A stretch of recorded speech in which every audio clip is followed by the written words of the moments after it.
لیکن اپنی ایک مشہور زمانہ اور متنازع کتاب brief answers to the big questions میں ہاکنگ نے بگ بینگ تھیوری کو ایک بہت ہی عجیب رنگ دے دیا تھا، جسے نہ صرف مسلمانوں بلکہ بہت سے نان مسلمس نے بھی سختی سے مسترد کر دیا۔ لیکن مسئلہ یہی ہے کہ اچھائی کے مقابلے میں برائی بہت تیزی سے پھیلتی بھی ہے اور کچھ نہ ناپختہ ذہنوں پر اثر آور بھی ہوتی ہے، اور اسی لیے راہ حیات میں آج نہ صرف اس تھیوری پہ بات ہوگی بلکہ ساتھ ہی قرآن بگ بینگ تھیوری کے بارے میں کیا کہتا ہے یہ بھی میں آپ سے شیئر کروں گی۔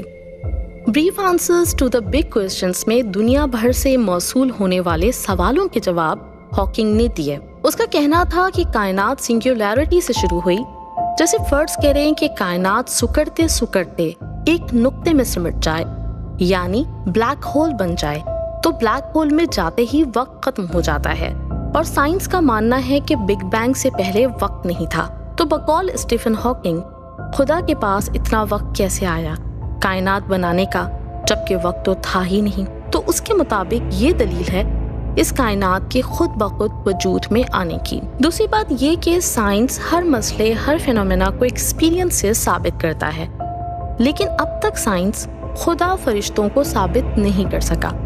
تو اس کا مطلب ہاکنگ نے یہ نکالا کہ پھر وہ ہے ہی نہیں۔ سائنس کا کانسیپٹ ہے کہ کچھ بننے کے لیے کچھ ہونا ضروری ہے، یعنی کریشن کے لیے یا پھر نتھنگ ٹو سم تھنگ کے لیے بھی کوئی نہ کوئی میٹر، انرجی کا ہونا ضروری ہے۔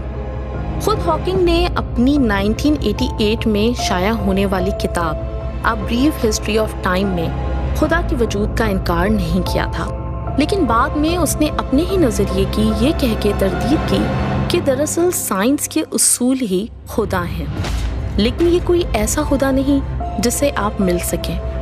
اسٹیفن کا یہ کہنا یقیناً ایک ایسا مفروضہ ہے جسے کوئی عقل رکھنے والا دماغ قبول نہیں کر سکتا، پر چونکہ اس زمانے میں دوسرے ٹرینڈز کی طرح ایتھیزم بھی ایک ٹرینڈ ہے، تو یہ بلا وجہ کا مفروضہ بھی آئے دن بحث میں رہتا ہے۔ ہاکنگ یا ایتھیسٹ جو لاز آف نیچر کو اللہ پہ لاگو کرتے ہیں، وہ یہ بھول جاتے ہیں کہ اس کائنات کے جو بھی لاز ہیں وہ خود اللہ کے بنائے ہوئے ہیں۔ سیدھی سی ایگزامپل سے میں آپ کو سمجھانے کی کوشش کرتی ہوں۔ مان لیں کہ کوئی شخص ایک ڈیوائس انوینٹ کرتا ہے جس کو استعمال کرنے کے لیے اس کا بٹن دبا کر آن کرنا ہوگا، تو یہ ہو گیا اس مشین کے لیے اس کا رول، اس کو آن کرنے کا رول۔ مشین آن کے بٹن پر استعمال کے قابل ہوگی، لیکن جس نے انوینٹ کیا ہے اس پہ تو یہ رول لاگو نہیں ہوتا نا۔ ہمارا تو یقیناً کوئی آن آف کا بٹن نہیں ہوتا۔ ایسے ہی اللہ کریٹر ہے، خالق ہے، اسے سائنس اور اس جیسے ہزاروں لاکھوں علوم، ان کے رولز اور لاز بنائے، یہ سب اس کی تخلیق ہیں۔ یہ علوم تو ہمارے لیے ہیں، اور نیورو سائنسز کے مطابق ہم انسان اپنے برین کا 10% حصہ ہی استعمال کرتے ہیں، یعنی ہماری برین کیپیسٹی بس اتنی ہی ہے۔ خالق کو پہچاننے کا ایک طریقہ اس کی تخلیق پر غور کرنا ہے، اور اللہ قرآن میں ہمیں بار بار کائنات پہ غور و فکر کی دعوت اسی لیے دیتا ہے کہ ہم اس کی تخلیقات پر غور کر کے جان سکیں کہ وہ ذات کتنی طاقتور اور عظمت والی ہوگی جس نے یہ سب تخلیق کیا۔ میرے اپنے خیال میں اسٹیفن ہاکنگ سے زیادہ قصوروار ہم آج کل کے مسلمان ہیں، جنہوں نے غور و فکر کا کام ہی دوسروں کے حوالے کر دیا۔ کبھی اے نوجوان مسلم تدبر بھی کیا تو نے، وہ کیا گردوں تھے تو جس کا ہے ایک ٹوٹا ہوا تارا۔ اللہ کی کتاب سائنس کی کتاب نہیں، پر سائنس یعنی نشانیوں، آیتوں کی کتاب ہے، اور اس میں 6000 سے زیادہ آیتیں یعنی نشانیاں ہیں، اور 1000 نشانیاں صرف اور صرف سائنس کے بارے میں ہیں۔ پر افسوس کہ مسلمان آج غافل ہے۔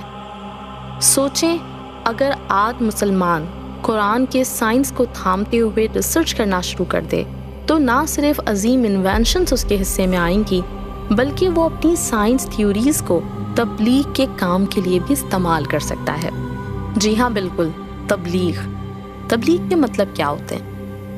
تبلیغ دراصل نکلا ہے بلاغ سے، یعنی کمیونیکیشن۔ آسان لفظوں میں کہوں تو علم کو آگے بڑھانا۔ اللہ کا علم منتقل کرنے کا طریقہ پتہ ہے کیا رہا ہے؟ اللہ نے وہی طریقہ اختیار کیا جو اس وقت مقبول تھا۔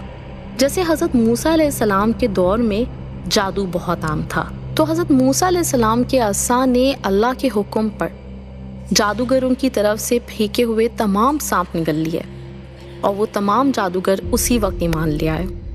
اسی طرح حضرت عیسیٰ علیہ السلام کا معجزہ انسانوں کو زندہ کرنا تھا، کیونکہ اس وقت وہاں میڈیسن کا علم عام ہو رہا تھا۔ حضرت محمد صلی اللہ علیہ وسلم کو معجزے میں قرآن دیا گیا، جس میں دنیا کے تمام علوم کے ساتھ ایک منفرد بات اس کی زبان و انداز ہے۔ تمام آیتیں وزن میں، کیونکہ اس وقت عرب میں شاعری کو بہت اہمیت حاصل تھی۔ تو ہمیں بھی یقیناً آج کل کی دنیا کا سب سے پاپولر سبجیکٹ سائنس کو استعمال کرنا چاہیے۔ قرآن تخلیق کائنات اور اس سے وابستہ تھیوریز کے بارے میں کیا بتاتا ہے؟ کس نے کائنات کو تخلیق کیا؟ کون اس کا خالق ہے؟ آئیے جانتے ہیں۔ سورہ الانعام میں اللہ تعالیٰ ارشاد فرماتے ہیں، بدیع السماوات والارض أَنَّىٰ يَكُونُ لَهُ وَلَدٌ وَلَمْ تَكُن لَهُ صَاحِبَةٌ وَخَلَقَ كُلَّ شَيْءٍ وَهُوَ بِكُلِّ شَيْءٍ عَلِيمٌ۔ وہ تو آسمانوں اور زمین کا موجد ہے، اس کا کوئی بیٹا کہاں ہو سکتا ہے، جبکہ اس کی کوئی بیوی نہیں۔ اسی نے ہر چیز پیدا کی ہے اور وہ ہر چیز کا پورا علم رکھتا ہے۔ ذَلِكُمُ اللَّهُ رَبُّكُمْ لَا إِلَٰهَ إِلَّا هُوَ خَالِقُ كُلِّ شَيْءٍ فَاعْبُدُوهُ وَهُوَ عَلَىٰ كُلِّ شَيْءٍ وَكِيلٌ۔ لوگو، وہ ہے اللہ جو تمہارا پالنے والا ہے، اس کے سوا کوئی معبود نہیں۔ وہ ہر چیز کا خالق ہے، لہذا اس کی عبادت کرو، وہ ہر چیز کی نگرانی کرنے والا ہے۔ لا تدرکہ الابصار وهو يدرك الابصار وهو اللطیف الخبیر۔ نگاہیں اس کو نہیں پا سکتی اور وہ تمام نگاہوں کو پا لیتا ہے۔ اس کی ذات اتنی ہی لطیف ہے اور وہ اتنا ہی باخبر ہے۔ 1929 میں مشہور اسٹرانومر ایڈون ہبل نے کہکشاؤں سے خارج ہونے والی روشنی کو آبزرو کرتے ہوئے جانا کہ گلیکسیز یعنی کہکشائیں سٹیٹک نہیں، وہ مسلسل پھیلتی جا رہی ہیں، یعنی ایک دوسرے سے دور ہوتی جا رہی ہیں۔ یہ دریافت کاسمولوجی کی دنیا کی عظیم دریافت مانی جاتی ہے، جسے سب کاسمولوجسٹ تسلیم کرتے ہیں۔ آج سے 1450 سال پہلے اللہ پاک نے قرآن کی سورت الزاریات کی آیت نمبر 47 میں ہمیں بتایا، وَالسَّمَاءَ بَنَيْنَاهَا بِأَيْدٍ وَإِنَّا لَمُوسِعُونَ۔ اور آسمان کو ہم نے قوت سے بنایا ہے اور ہم یقیناً وسعت پیدا کرنے والے ہیں۔ دوربین کی ایجاد سے صدیوں پہلے قرآن نے ہمیں ایک ایسی حقیقت بتا دی تھی جو بعد میں سائنسی دنیا کا انکشاف بنی۔ ہماری کائنات مسلسل پھیل رہی ہے، یہاں تک کہ اس حد تک پہنچ جائے کہ جس کے بعد اس نے دوبارہ سکڑنا شروع کر دینا ہے، شاید ایک اور بڑے دھماکے کی صورت میں۔ سمجھیں آپ کے پاس ایک بلون ہے اور اس پہ آپ پین کی مدد سے ڈاٹس بناتے ہیں اور بلون کے اندر مختلف موتی کچھ پانی بھرتے ہیں۔ اب جب آپ بلون کو پھلائیں گے تو یہ سب چیزیں جو پہلے ایک ساتھ تھیں ایک دوسرے سے دور ہونا شروع ہو جائیں گی۔ ایسے ہی یہ کائنات مسلسل پھیل رہی ہے۔ یہ کائنات ابھی نہ تمام ہے شاید کہ آ رہی ہے دمادم صدائیں کن فیاکن کن فیاکن۔ قرآن ہمیں بتاتا ہے کہ کائنات کا آغاز ہوا ہمارے رب کے ایک کلمے کن سے۔ پہلے کچھ نہیں تھا، ہمارے رب نے کہا ہو جا اور وہ ہو گیا۔ اللہ تعالیٰ قرآن پاک میں ارشاد فرماتے ہیں، أوليس الذي خلق السماوات والأرض بقادر على أن يخلق مثلهم بلى وهو الخلاق العليم۔ بھلا جس ذات نے آسمانوں اور زمینوں کو پیدا کیا ہے، کیا وہ اس بات پر قادر نہیں ہے کہ ان جیسوں کو دوبارہ پیدا کر سکے؟ کیوں نہیں، جبکہ وہ سب کچھ پیدا کرنے کی پوری مہارت رکھتا ہے۔ انما امره اذا اراد شيئا ان يقول له كن فيكون۔ اس کا معاملہ تو یہ ہے کہ جب وہ کسی چیز کا ارادہ کر لے تو صرف اتنا کہتا ہے کہ ہو جا، بس وہ ہو جاتی ہے۔ فسبحان الذي بيده ملكوت كل شيء وإليه ترجعون۔ غرض پاک ہے وہ ذات جس کے ہاتھ میں ہر چیز کی حکومت ہے، اور اسی کی طرف تم سب کو آخر کار لے جایا جائے گا۔ انسان کو اگر کچھ کریٹ کرنا ہو تو اس کے لیے پہلے سے کسی مٹیریل کی ضرورت ہوتی ہے، جبکہ ہمارے اللہ کے لیے ایسی کوئی پابندی نہیں، وہ بس کن کہتا ہے اور چیز وجود میں آ جاتی ہے۔ نہ اس کو مٹیریل کی ضرورت ہے اور نہ ہی وقت کی۔ ہاں، اس نے اس کائنات کے تشکیل دینے کے بعد اسے برقرار رکھنے کے لیے کچھ اصول ضرور مرتب کیے ہیں۔ غالب نے کس زبردست انداز میں یہ فلسفہ بیان کیا ہے۔ نہ کچھ تھا تو رب تھا، نہ کچھ ہوتا تو رب ہوتا۔ سورہ الانبیاء میں ارشاد ربانی ہے، أَوَلَمْ يَرَ الَّذِينَ كَفَرُوا أَنَّ السَّمَاوَاتِ وَالْأَرْضَ كَانَتَا رَتْقًا فَفَتَقْنَاهُمَا وَجَعَلْنَا مِنَ الْمَاءِ كُلَّ شَيْءٍ حَيٍّ أَفَلَا يُؤْمِنُونَ۔ جن لوگوں نے کفر اپنا لیا ہے، کیا انہیں یہ معلوم نہیں ہے کہ سارے آسمان اور زمین بند تھے، پھر ہم نے انہیں کھول دیا، اور پانی سے ہر جاندار چیز پیدا کی ہے، کیا پھر بھی یہ ایمان نہیں لائیں گے؟ وَجَعَلْنَا فِي الْأَرْضِ رَوَاسِيَ أَن تَمِيدَ بِهِمْ وَجَعَلْنَا فِيهَا فِجَاجًا سُبُلًا لَعَلَّهُمْ يَهْتَدُونَ۔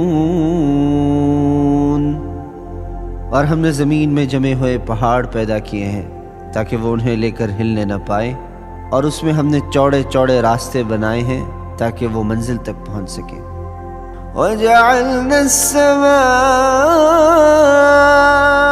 سَقْفًا مَحْفُوظًا وَهُمْ عَنْ آيَاتِهَا مُعْرِضُونَ۔ اور ہم نے آسمان کو ایک محفوظ چھت بنا دیا ہے، اور یہ لوگ ہیں کہ اس کی نشانیوں سے منہ موڑے ہوئے ہیں۔ وَهُوَ الَّذِي خَلَقَ اللَّيْلَ وَالنَّهَارَ وَالشَّمْسَ وَالْقَمَرَ كُلٌّ فِي فَلَكٍ يَسْبَحُونَ۔ اور وہی اللہ ہے جس نے رات اور دن اور سورج اور چاند پیدا کیے، سب کسی نہ کسی مدار میں تیر رہے ہیں۔ رتق کے معنی ہیں اکٹھا ہونا، ایک دوسرے سے جڑا ہونا، جبکہ فتق کے معنی ہیں جدا ہونا یا پھٹ جانا۔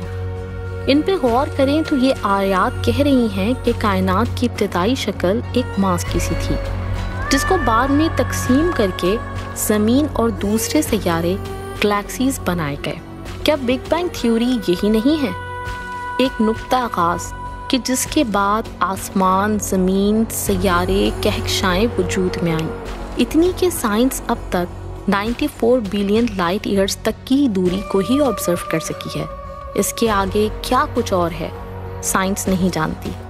اس سے اور آگے کی دنیا کو نان آبزرویبل یونیورس کہا جاتا ہے۔ سورہ حامیم سجدہ میں اللہ تعالیٰ فرماتے ہیں، فقضاهن 7 سماوات في يومين وأوحى في كل سماء أمرها وزينا السماء الدنيا بمصابيح وحفظا ذلك تقدير العزيز العليم۔ چنانچہ اس نے 2 دن میں اپنے فیصلے کے تحت ان کے 7 آسمان بنا دیے اور ہر آسمان میں اس کے مناسب حکم بھیج دیا، اور ہم نے اس قریب والے آسمان کو چراغوں سے سجایا اور اسے خوب محفوظ کر دیا۔ یہ اس ذات کی نپی تلی منصوبہ بندی ہے جس کا اقتدار بھی کامل ہے، جس کا علم بھی مکمل۔ قرآن کے مطابق صرف سب سے نیچے والے آسمان میں ہی روشنی نظر آتی ہے۔ اس کا مطلب ہے کہ یہ ہماری آبزرویبل یونیورس ہے، یا شاید اس سے بھی کم۔ اس کے اوپر 6 اور آسمان ہیں، ہر ایک مختلف اور ہر ایک کے اپنے سیارے ہیں، جیسے زمین، سورج، چاند۔ ہم ان کو دیکھ نہیں سکتے، لیکن ان کی گریوٹی کو آبزرو ضرور کر سکتے ہیں۔ جنرل ریلیٹیوٹی نے ایسی گریویٹیشنل فیلڈ کی پریڈکشن کی ہے جس کی وجہ سے گلیکسی سے پیدا ہونے والی روشنی اس میں سے گزرنے والی روشنی کو بینڈ کرنے کا سبب بنتی ہے۔ قرآن کی انٹلیکچوئل نالج سے سائنس ابھی بہت دور ہے، ابھی تو بہت کچھ ہے جس کو جاننا ہے۔ ایک اور تھیوری جسے بلیک ہول تھیوری کہا جاتا ہے، اور میں شروع میں آپ کو بتا چکی ہوں کہ یہ صحرا ہاکنگ کو گیا کہ اس نے اسے دریافت کیا، پر افسوس کہ وہ انتہائی ذہین آدمی ہدایت کی روشنی سے محروم رہا۔ بلیک ہول کے بارے میں قرآن کیا بتاتا ہے؟ اس سے پہلے یہ جان لیں کہ بلیک ہول ہے کیا۔ بلیک ہول کسی ستارے کی زندگی کے خاتمے کے قریب بنتے ہیں۔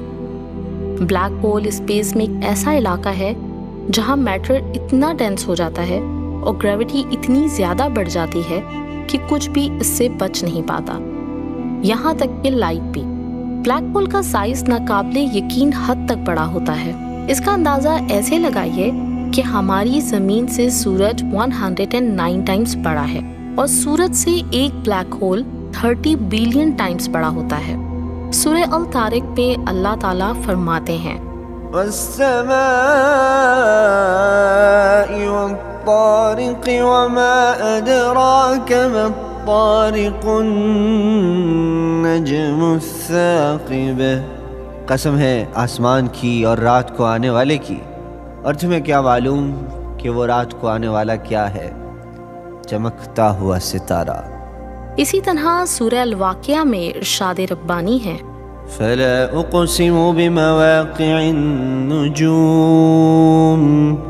وإنه لقسم لو تعلمون عظیم۔ اب میں ان جگہوں کی قسم کھا کر کہتا ہوں جہاں ستارے گرتے ہیں، اور اگر تم سمجھو تو یہ بڑی زبردست قسم ہے۔ اللہ تمام چیزوں کو محفوظ رکھتا ہے، یقیناً آسمان و زمین میں کوئی ایسی چیز پوشیدہ نہیں جو واضح طور پر قرآن میں نہ بتائی گئی ہو۔ سورہ نمل میں ارشاد پاک ہے وما من غائبة في السماء والأرض إلا في كتاب مبين۔ اور آسمان اور زمین کی کوئی پوشیدہ چیز ایسی نہیں ہے جو ایک واضح کتاب میں درج نہ ہو۔ قرآن پاک میں بلیک ہول کو ستاروں کی ڈوبنے کی جگہ بتایا گیا ہے۔ فَإِذَا النُّجُومُ طُمِسَتْ وَإِذَا السَّمَاءُ فُرِجَتْ۔ چنانچہ وہ واقعہ اس وقت ہوگا جب ستارے بجھا دیے جائیں گے اور جب آسمان کو چیر دیا جائے گا۔ بلیک ہول میں وقت کا تصور ختم ہو جاتا ہے، اس میں کیا ہے اب تک کوئی نہیں جانتا۔ قرآن پاک نے ہمیں معارج کا کانسیپٹ بھی دیا ہے، جس میں فرشتے اور روح ایک دن میں چڑھتے ہیں، جس کا اندازہ 50,000 سال ہے۔ معارج سے جو چیز بھی گزرے گی وہ وہاں کے ایک دن، جبکہ زمین کے 50,000 سال کا سفر کرے گی۔ اللہ نے ان کو آسمان کے دروازے کہا ہے، جو ہزاروں سالوں کے فاصلے کو سمیٹ دیتے ہیں۔ قرآن پاک میں اللہ تعالیٰ ارشاد فرماتے ہیں جو اللہ پر یقین نہیں رکھتا وہ اس پر بھی یقین نہیں کرے گا، چاہے انہیں کتنی بڑی نشانی دکھا دی جائے۔ اس نے آسمانوں میں خوبصورت برج قائم کیے، اگر وہ ان کے دروازے کھول بھی دے تو کافر یقین نہیں کریں گے کہ وہ واقعی چند قدم چل کر وہاں پہنچے ہیں۔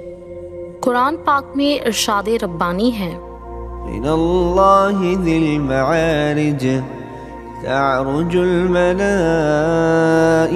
والروح الیہ فی یوم کان مقدارہ 50,000 سنہ۔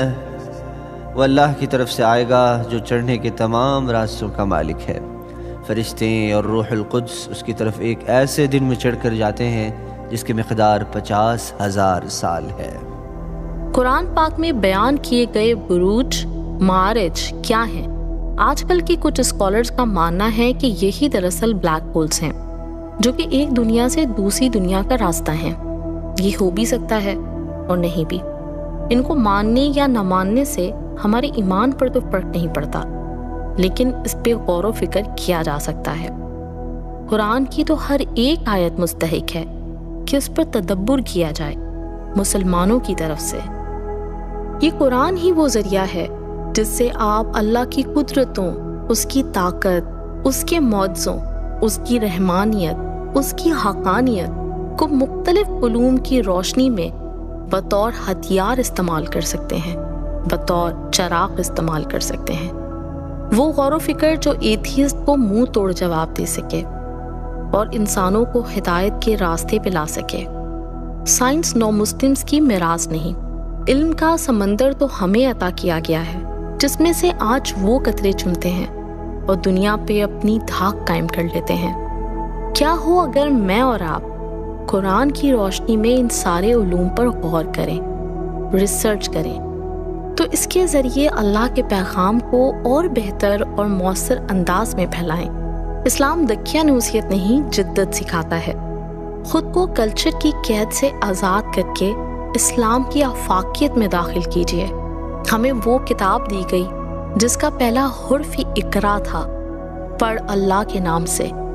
ہماری کتاب قرآن میں جگہ جگہ اللہ تعالیٰ ہمیں غور کرنے کو کہتے ہیں، آسمان پر، بروج پر، معارج پر، زمین پر، 7 آسمان پر۔